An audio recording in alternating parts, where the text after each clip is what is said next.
Entire ನಮ್ಮ ವಲಯದಲ್ಲಿ ಒಟ್ಟು ಇನ್ನು 150 ಕೋಟಿ ಪ್ರಾಪರ್ಟಿ ಟ್ಯಾಕ್ಸ್ ಬರೋಕ್ಕಿದೆ ನಮಗೆ. KR-ಪುರಂ ವಲಯದಲ್ಲಿ 151 ಕೋಟಿ ಪ್ರಾಪರ್ಟಿ ಟ್ಯಾಕ್ಸ್ ನಮಗೆ ಕಲೆಕ್ಟ್ ಆಗಬೇಕು ಟೋಟಲ್ ಆಗಿ. ಅದರಲ್ಲಿ ಡಿಫಾಲ್ಟರ್ಸ್ ಇವರೆಲ್ಲ ಹ್ಯಾಬಿಚುವಲ್ ಡಿಫಾಲ್ಟರ್ಸ್. ಇವತ್ತು ಬೆಳಗ್ಗೆಯಿಂದ ಏನು ಲಾಕ್ ಮಾಡಿಸಿದ್ವಿ 2017-18 ಪೆಂಡಿಂಗ್ ಇದ್ದಂಥವ್ರು. ಮತ್ತು ಫ್ರೀಕ್ವೆಂಟ್ಲಿ ಅವ್ರಿಗೆ ತುಂಬ ಸಲ ಕಾಷನ್ಸ್ ಓರಲಿ ಕೊಟ್ಟರು, ನಮ್ಮ ಮೆಸೇಜ್ ಮುಖಾಂತರ ಕೊಟ್ಟರು, ಯಾವುದಕ್ಕೂ ಸ್ಪಂದಿಸದೇ ಇದ್ದಂಥವ್ರದ್ದು ಮಾತು.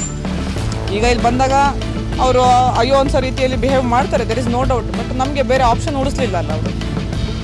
ಮತ್ತು ತೆರಿಗೆ ಬಂದರೆ ಮಾತ್ರ ಏನಾದರೂ ಕಾರ್ಯಕ್ರಮನ ಮುಂದೆ ಆಲೋಚನೆ ಮಾಡ್ಬೋದು GBA ವತಿಯಿಂದ, ಇಲ್ಲಾಂದ್ರೆ ಆಗೋದಿಲ್ಲ. ವಿಚುವಲ್ ಡಿಫಾಲ್ಟರ್ಸ್ ಇದ್ದಾರೆ ಅಂಥವ್ರಿಗೆ ನಾನು ಹೇಳೋದು ಇಷ್ಟನೇ, ಆದಷ್ಟು ಬೇಗ ನಮ್ಮಲ್ಲಿ ಆಲ್ರೆಡಿ ಈಗ ಹೊರಮಾವಿನಿಂದ ಕಾಲ್ ಮಾಡಿ ಸಹ ಹೇಳ್ತಾ ಇದ್ದಾರೆ, ನಿಮ್ಮಲ್ಲಿ ಡಿಫಾಲ್ಟರ್ಸ್ ಇರುವಂಥವ್ರು ಟ್ಯಾಕ್ಸ್ ಕಟ್ಟಿ ಅಂತ. ಕೆಲವರು ಅವರಾಗಿ ಸುಮೋಟೋ ಬಂದು ಕಟ್ತಾ ಇದ್ದಾರೆ. ದಯವಿಟ್ಟು ನಿಮ್ಮ ಪ್ರಾಪರ್ಟಿ ಅಟ್ಯಾಚ್ ಆಗೋವರೆಗೂ ಸುಮ್ಮನೆ ಇರೋಕ್ಕೆ ಹೋಗಬೇಡಿ.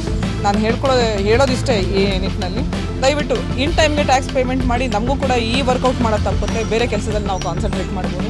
ತೆರಿಗೆ ಪಾವತಿ ಮಾಡದೇ ಇದ್ದರೆ ಬೇರೆ ಬೇರೆ ಕೆಲಸಗಳು GBA ವತಿಯಿಂದ ಆಗೋದು ಕೂಡ ಕಷ್ಟ ಇರುತ್ತೆ. ಸೈಮಲ್ಟೇನಿಯಸ್ಲಿ ಇವತ್ತು ಕೂಡ ಹೆಲ್ತ್ನವರು ನಮ್ಮ ಜೊತೆ ಸೇರಿಕೊಂಡು ಅವರು ಕೂಡ ಇದರಲ್ಲಿ ಭಾಗಿಯಾಗಿದ್ದಾರೆ. ಈವನ್ ಮಾರ್ಷಲ್ಸ್ ಕೂಡ ಇವತ್ತು ನಮ್ಮ ಜೊತೆ ಆಕ್ಟಿವ್ ಆಗಿ ಬೆಳಗ್ಗೆಯಿಂದ ಪಾರ್ಟಿಸಿಪೇಷನ್ ಮಾಡಿ ಅವರು ಕೂಡ ಅದನ್ನ ಆ ಕಾರ್ಯದಲ್ಲಿ ನಮ್ಮ ಜೊತೆ ಕೈ ಜೋಡಿಸಿದ್ದಾರೆ.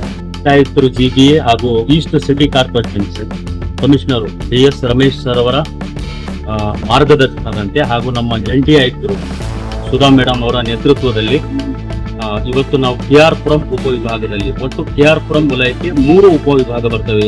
KR-ಪುರಂ ಅಂಡ್ ಹೊರಮಾವು 3 ಉಪವಿಭಾಗ ಸೇರಿ ನಮಗೆ ಕಮರ್ಷಿಯಲ್ ಎಸ್ಟಾಬ್ಲಿಷ್ಮೆಂಟ್ 2000 ಆಸ್ತಿಗಳು ಬಹಳ ವರ್ಷಗಳಿಂದ ತೆರಿಗೆ ಕಟ್ಟಿಲ್ಲ, ಅದನ್ನು ನಾವು ವೈಟ್ ಲಿಸ್ಟ್ ಮಾಡ್ಕೊಂಡಿದ್ದೀವಿ.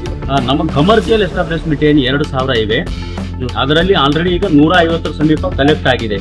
ಕೇವಲ 15 ದಿನಗಳಲ್ಲಿ ನಾವು ಈ ಸೀಲಿಂಗ್ ಪ್ರಾರಂಭ ಮಾಡದ ಮೇಲೆ KR-ಪುರಂ ವಲಯದ ಇನ್ನು ಉಳಿದಂತ 1850 ಜನ ಕಮರ್ಷಿಯಲ್ ಎಸ್ಟಾಬ್ಲಿಷ್ಮೆಂಟ್ ಇದ್ದಾರೆ, ಅವ್ರಿಗೆ ನಾವು ನೇರವಾಗಿ ಎಚ್ಚರಿಕೆ ಕೊಡ್ತಾ ಇದ್ದೀವಿ. ಈ ಪರಿಸ್ಥಿತಿ ತಂದ್ಕೋಬೇಡಿ, ಸೀಲ್ ಆಗೋದು ಖಂಡಿತ. ನಮ್ಮ ಎನ್ಫೋರ್ಸ್ಮೆಂಟ್ ಫೋರ್ಸ್ ಬರುತ್ತೆ, ಯಾರು 2 ವರ್ಷ ಮಿನಿಮಮ್ ಉಳಿಸ್ಕೊಂಡಿದ್ದೀರಿ ಅವರು ನೀವು ಸೀಲಿಂಗ್ ಅರ್ಹರಾಗ್ತೀರಿ.